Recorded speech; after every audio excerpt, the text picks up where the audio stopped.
Welcome to On Target Radio, Segment 6, where just because the show ends doesn't mean the conversation stops. Now here's your hosts, David Lombardo and Gretchen Fritz. Welcome to Segment 6. This evening we're going to be, we're alone, it's just the three of us, we don't have a guest in this evening. But that's okay. We've never been short of things to say. No. We're going to talk about Obama, bypassing the Congress, what a shocker. Yet again. Going direct to the UN to try and do this whole Iran thing, which is about the nukes. It's all about the nuke question. And a reminder, we can have they can comment live. They can comment live to us as well. And if you I was going to say call in, if you type in comment on Facebook. Yep, Facebook. We'll answer Rick's your question. Gonna watch it. Yep, send us a message or post something on Facebook. We'll see it and read it live. So we were talking on the show. The president just, was just a dictator. He just does whatever he feels like doing. Yeah. And I read that one quote that I really And then he liked. claims, I'm not a king. Yeah, where he says, I'm not a king, I need everybody's help. Apparently not Americans' help, but No. yeah. Not Congress. Yeah. Congress isn't in that. Yeah. My favorite quote on this whole thing from him about going to the UN was from Senator Bob Corker and Senator Ben Cardin. They wrote a letter to him and they said, we're deeply concerned with your administration plans to enable the United Nations Security Council to vote on the agreement before the United States Congress can do the same. Doing so would be contrary to your statement that it's important for the American people and Congress to get a full opportunity to review this deal. Our national security policies are stronger and more effective when they are subject to the scrutiny and transparency that democracy demands, unquote. And then it says, the president, however, apparently does not care, which I think pretty well sums up this presidency. Yeah, I would say so. Just looking at the number of executive actions he's taken and the types, the range of executive actions that he's taken. You know, a lot of presidents, they'll declare like this is National Jelly Bean Day or whatever. But this guy's like granting amnesty to illegal aliens and things with executive action. I mean, he's like taking it to a whole other level. Well, and here's the thing, and I said this on the show tonight. We elected a bunch of Republicans who promised they were going to do stuff. They got elected, we have control, and what? Harry Reid could still be in. Right. Yeah, we couldn't get Planned Parenthood defunded, at least as far as the congressional And states vote. are starting to do it. Right, now. as far as now, the thing of it, and I kind of see, unfortunately there's some political gamesmanship here, because even if both houses of Congress had voted to defund Planned Parenthood, the president had already said he was going to veto it. Yes. So there's some gamesmanship. There's probably some representatives and some senators who said, well, I'm not going to vote for it if it's not going to get signed anyway. You know, I don't want to take that political risk back home with the voters who may or may not support the, I don't want to be on record doing that if it's not going to go through anyway. So, some people, I'm thinking it's probably not that many, because either you like dead babies or you don't. I mean, It's an interesting pretty much everybody falls into one camp or the other, so it's probably not too much of that, but there's probably a few people that might have voted the other way if it had been a Republican president. That's my guess. Well, but there would also be people who, if they knew it was going to fail, would vote for it to say, well, I voted for it, but the president vetoed it. Right. So it kind of goes in both directions. It does. So it may have canceled itself out in that way. But with the Iran thing, it's kind of funny. There's an undersecretary of state named Wendy Sherman. She said it would have been a little difficult when all the members of the P5+1, which is Britain, France, Russia, China, and Germany, wanted to go to the United Nations to get an endorsement of the Iran deal, for us to say, well, excuse me, the world, you should wait for the United States Congress. Yeah. The United States is pretty much the superpower of the world, so yeah, I think that would be okay. Are we still the superpower of the world? He's stripped down stuff so much. Well, yeah, I mean, he's done everything he can to make that not the case, but I think we still are. Maybe. Although I don't know who we've been replaced by. Right. So and it'd be hard to get kicked off the top when there's no one there. That's what I'm thinking. Yeah, maybe Russia. I mean, Putin's got, cojones, so maybe. He does indeed. Maybe Russia could be considered greater than us at this point, more powerful. More powerful. I kind of think that with Russia. I always thought, when he, you see all the pictures of his masculinity with him riding the horses and the whatever. Yeah, yeah. Shirtless, yeah. And that's pretty cool. And the And then part they where- show Obama riding a bicycle with a helmet. Yeah, or playing golf or whatever. But Mom jeans. I thought it was interesting, like I said, to someone I said, like how he just kind of, took off on his own and just said, hey, I'm going away, don't worry where I went, and that kind of stuff. And I thought that was kind of a cool thing for him to do, kind of just be able to walk away and do his own thing and take command of that of himself. But on the flip side, then their rebuttal to that was him walking away. That's not a very good sign of leadership when you don't let anybody know in your, Where you're going. under where you're at and everything. So. Bill Clinton used to sneak out of the White House Did he? to get a cheeseburger. Oh, but he always had Secret Service with him now. Oh, I thought he actually would sneak out. No, you'd see them like. Oh, maybe it was for different reasons. He's going for a jog and they go through the McDonald's, stopping McDonald's while they're out for a jog. The only president in history on an exercise program that gained weight. Yeah, I think so. I think so.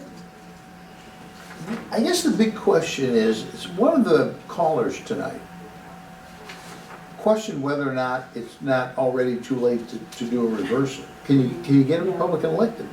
Yeah. Well, then even if you can, is it a real Republican? Well, and that's the other thing. And half the time we don't even know. Right. I mean, even if Romney had won the last time, is he Republican enough? I question. I question whether he was Republican enough. I'm going to say this again, and I know it makes some people itch. The Democrats hate Donald Trump, and the Republicans hate him. That, to me, makes me feel good. There's something there. Yeah. And when Fox News goes after Donald Trump, who's saying arch-conservative stuff, there's something going on there. Yeah. Now, he did take after Megyn Kelly. She didn't ask him hard questions. I thought she asked him perfectly fair questions. And he torched off, which is the problem with him. Right. The problem with him is he's so used to being Confused, a multi-billionaire and he can just snap his fingers and anything he wants he gets. Right. It's not going to work that way as president. Right. Politics and government doesn't work that way. Right. And so that could be an issue. There's definitely going to be a learning curve there for him. And I think Rauner, we see that on a slightly smaller scale with Rauner as governor.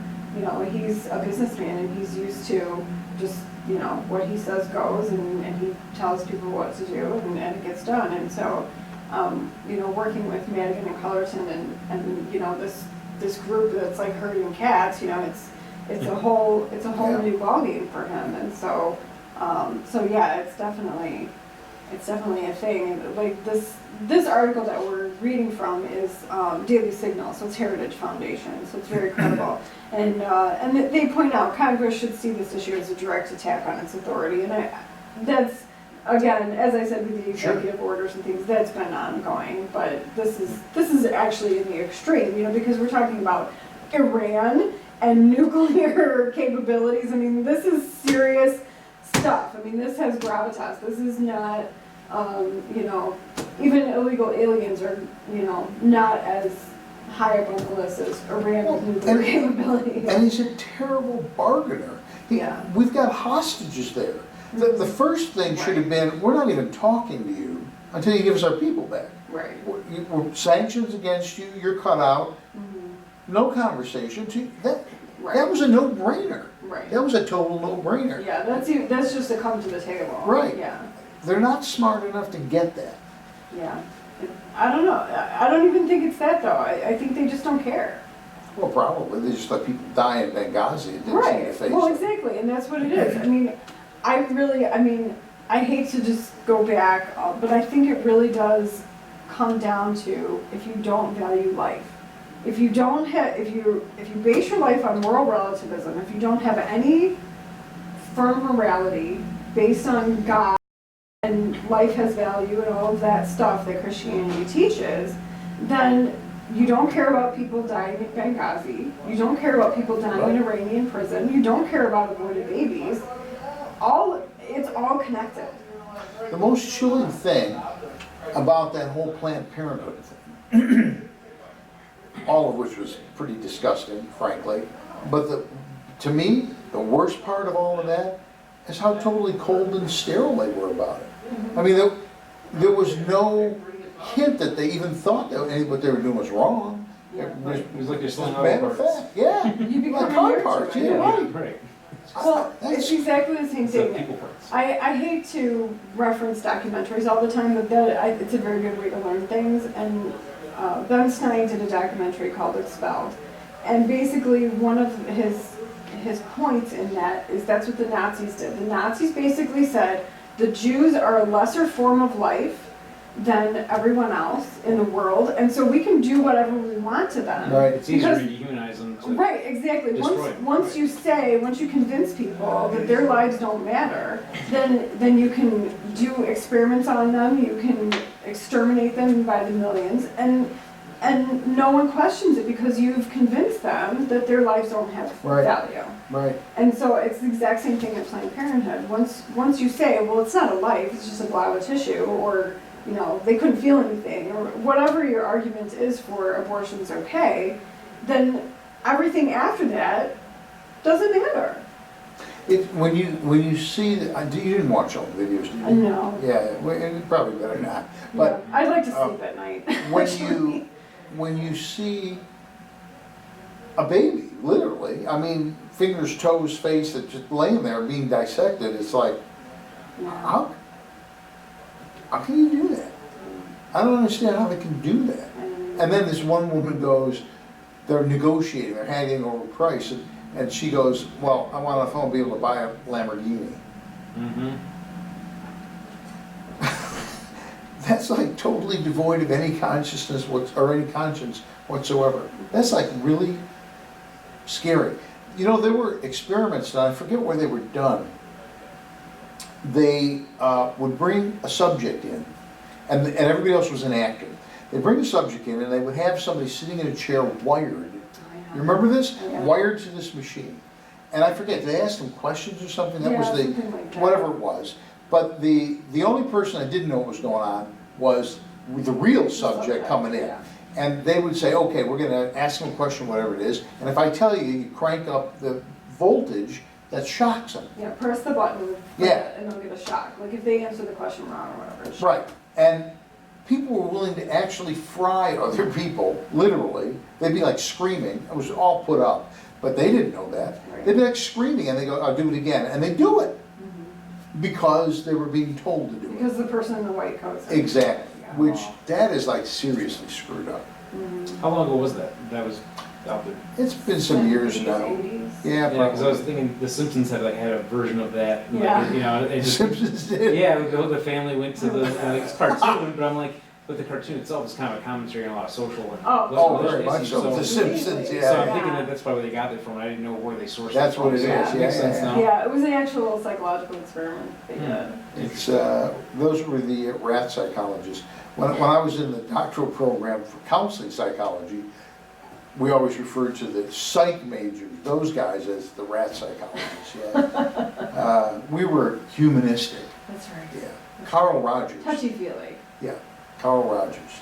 I hear you saying, oh, that's another whole word. But My favorite is, I'm sorry that happened to you. I'm sorry that, yes, it is, I'm sorry that, I hear you saying you're in pain. I wasn't good at that. Didn't work out as I'd hoped. But here's the question. We've got, how many more months of this guy? Oh, Too I many. don't want to think about it. It's, Like 13 or 13 months? 14. How can they not bring charges against him for any of this stuff? I don't know. I That's, mean, that's the issue that I see that I was talking about earlier. Like, the reason why they don't seem to care about things that they're doing wrong is because there's no consequence. It's like, right. There's none. it's laughable. Nothing ever happens. They're actually proud of this stuff. Right.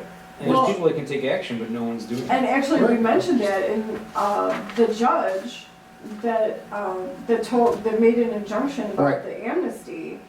It was because 26 states were suing that the federal government was violating their own laws. And so yeah, I mean, they're being sued by the states, they're being sued by Congress, they're committing treason, they're getting people killed, and yeah, you're right, there's absolutely no consequences. And that's a good point too, as far as the numbers. I try to tell people that, when they say, well, it doesn't help if I complain, I just call my representative or whatever, it doesn't help, so they don't do it. And it's not really true. You get enough numbers of people really complaining, and then they all of a sudden say, well, maybe we should do something about this.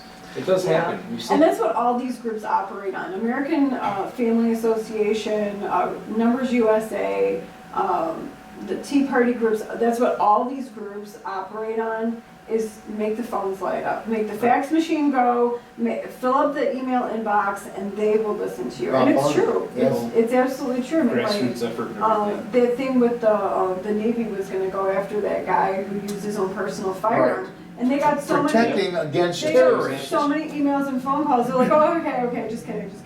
Right. And it's funny how that also thing just changed just with enough words being said. Yeah, and I think that's true, and I think that's about all we have left actually working for us is their fear of us. That's really, I mean, there's only two human motivations. It's desire for pleasure and fear of pain. And that's all we have working for us. That's why they're trying to disarm people.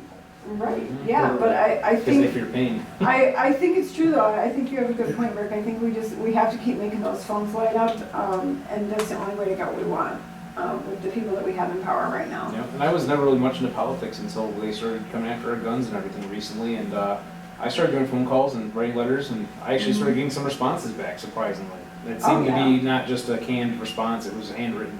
Or typed or whatever. A lot of what I get is canned, but yeah, every once in a while I get one that sounds like I got one from Randy Hochran the other day. It actually sounded like he might have written it. Right. And I've also done social media. Some of them will actually, you never know, but most of the time it is actually that local representative. So I think that's pretty cool. I don't know. Obviously, we didn't solve any problems in the world, which we're well known for not doing. But I think this election, we've gone so far down this pathway that, God forbid, if Hillary Clinton got elected, I don't know we'd ever come back. Yeah, I hope to God it doesn't happen. I really don't. I don't know that we come back. So, it doesn't matter what your job is and that you have kids who are in baseball or whatever it is. Yeah. This is really, I think this is for all the tomatoes. It's the bigger picture. Yeah, definitely. I mean, you gotta get out. You gotta get the vote out. You have to do it. And liberals are very good at doing that. Well, and they also redistrict things too. That helps. They like to put ballot initiatives on there. This is a bigger deal than people think.